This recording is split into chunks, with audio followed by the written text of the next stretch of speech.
Sejak awal mula peradaban, Nusantara telah menjadi pusat dunia untuk mencari ilmu.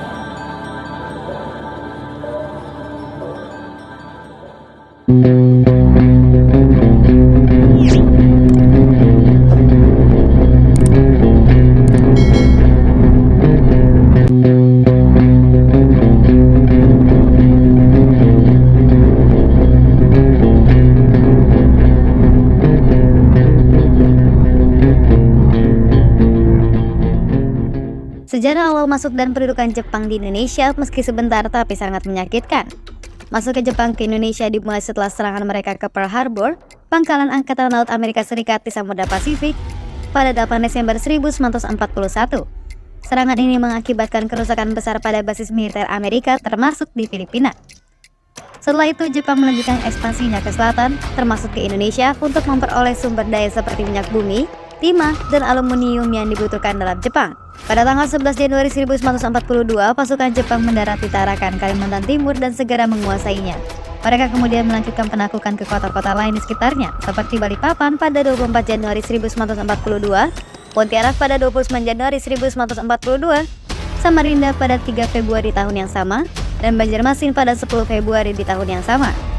Sambil mengendalikan Kalimantan, pasukan Jepang juga merebut Ambon pada 4 Februari 1942 dan Palembang pada 16 Februari di tahun yang sama.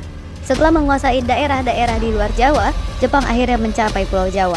Mereka mendarat di 3 titik pada 28 Februari 1942, yaitu di Teluk Banten, Eretan Wetan, Jawa Barat, Kragen, dan Jawa Tengah.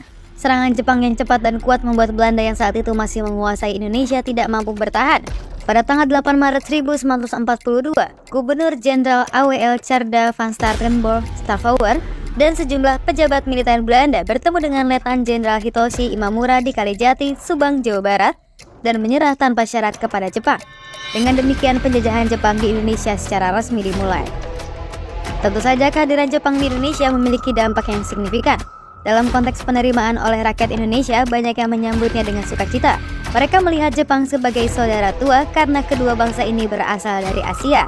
Rakyat Indonesia berharap bahwa Jepang akan membebaskan mereka dari penjajahan Belanda yang telah berlangsung selama berabad-abad. Selain itu, ramalan Jayabaya juga berkontribusi pada pandangan positif terhadap Jepang. Propaganda Jepang seperti dukungan terhadap kemerdekaan Indonesia, pengibaran bendera merah putih, dan pemutaran lagu Indonesia Raya juga mempengaruhi pandangan rakyat terhadap Jepang. Di sisi lain, pemerintah Jepang mendirikan organisasi-organisasi seperti Putra, Jawa Hopokai, dan Badan Penyelidik Usaha-Usaha Persiapan Kemerdekaan Indonesia atau BPUPKI untuk meraih simpati masyarakat. Jepang bahkan memberikan janji kemerdekaan kepada Indonesia yang membuat harapan akan kemerdekaan tumbuh di kalangan rakyat dan pemimpin nasional. Namun selama penjajahan Jepang, banyak rakyat Indonesia yang mengalami penderitaan. Mereka dipaksa bekerja dalam proyek-proyek Jepang, mengalami kelaparan, serta menjadi korban kebijakan Jepang yang merampas sumber daya alam dan mengendalikan ekonomi Indonesia. Jadi masuknya Jepang ke Indonesia membawa perubahan besar dalam sejarah bangsa ini dengan dampak yang kompleks pada rakyat dan perjuangan menuju kemerdekaan. Selama pendudukan Jepang, nasionalisme Indonesia mulai berkembang pesat. Banyak pemuda Indonesia yang terinspirasi oleh pemikiran nasionalis dan semakin menyadari hak-hak mereka. Jepang dalam upayanya mengamankan dukungan Indonesia dalam perang, mulai memberikan lebih banyak otonomi kepada penduduk setempat. Pada tanggal 17 Agustus 1945, 2 hari setelah Jepang menyerah kepada sekutu dan mengakhiri Perang Dunia II, pemimpin Indonesia Soekarno dan Muhammad Hatta memproklamirkan kemerdekaan Indonesia. Proklamasi ini memulai perjuangan panjang dan berat untuk mengamankan kemerdekaan mereka dari pihak-pihak yang berusaha menguasai Indonesia setelah Jepang mundur. Meski pendudukan Jepang di Indonesia berlangsung singkat, tetapi dampaknya sangat besar dalam sejarah Indonesia.